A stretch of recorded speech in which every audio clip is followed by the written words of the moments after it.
Kaixo, goazen ikustea magnitudea eta unitatea zer diren.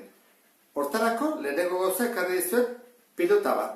Pilota hau palan ibiltzekoa da eta neurtu dezakegu zerbait. Neurtu baten badezakegu, orduan esango dugu magnitudea dela. Baina ez da bakarrik neurtu behar, baita ere zenbaki bat jarri behar diogu. Adibidez, esaten badugu, hau leuna da, leuntasuna. Nik hori esan ezaket leuna dela, suabea dela, baina ezin diot zenbakirik jarri. Orduan, ezingo genuke esan hori magnitude bat denik. Ezin delako neurtu eta zenbakiarekin jarri. Baina esaten badiate masa, honek duen masa, orduan hortarako behar duguna da unitate bat. Eta unitatea da zerbait finkoa, bai gaur, bai bihar eta bai hemendik urtebetea, neurri berdina izango duena. Eta hortarako ditut hemen gramoak. Orduan, nik hau jartzen badut neurtu dezaket bere masa. Jartzen dut hor, eta ematen digu 65 gramo. Orduan dira 65 gramo. Hori da bere neurria. Orduan, zerbait gehiago egin dezakegu?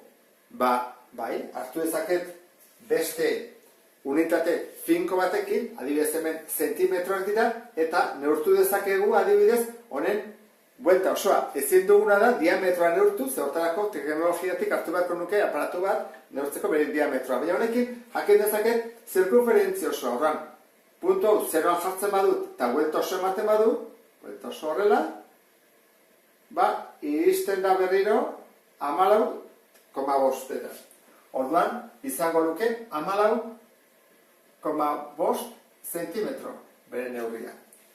Eta jakin dezaket energia, hau ezin dut jan, erre dezaket behar bada bai, eta lortu dezaket berotasunat hori, baina hau eziko genuke neurtu. Nik behintzat. Eta beste kaso bat izango dezaket galletarena. Nik hemen galleta bat dut, eta orduan gauza batzu neurtu dezaket eta beste batzuk ez. Esaten baiate, goxotasuna da, gustagarria den edo ez. Nik esan dezaket, gustatzen zait. Jarra dezaket zenbaki bat, 7 bat, 8 bat, edo zein gustatzen eta jartzen dut bat. Hori zer da? Zerbait neurtu dezaket eta zerbait finkoa ez, orduan gustagarria den edo zerbait gustatzen zaigun ez da magnitude bat guretzako.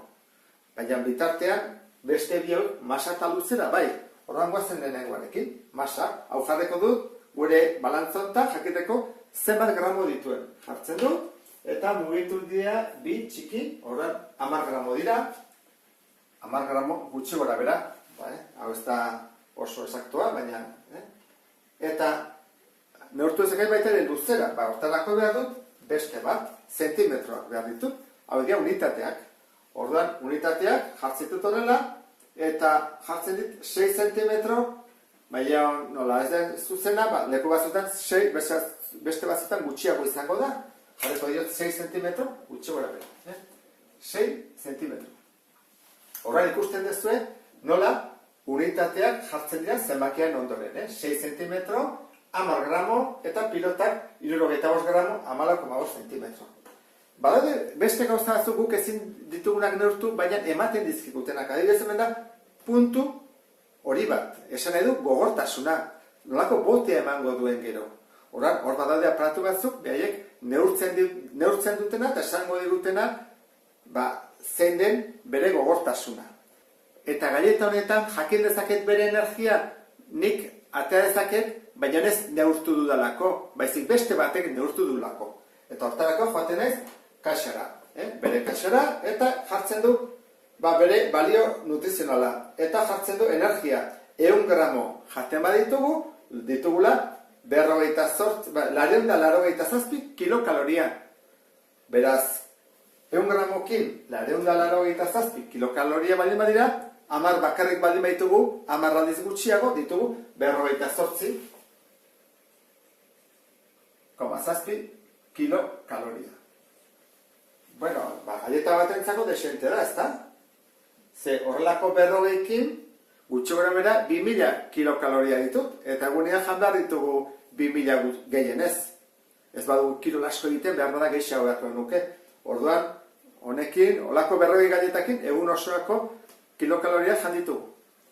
Bueno, nik uste dut honekin ulertu dezutela, ezta? Batetik, zerren magnitudea, neurtu dezakegun hori, eta zenbakiz jarri dezakeguna, eta unitatea, zergin konparatzen dugu. Hurrengo arte, beste bat arte, agur.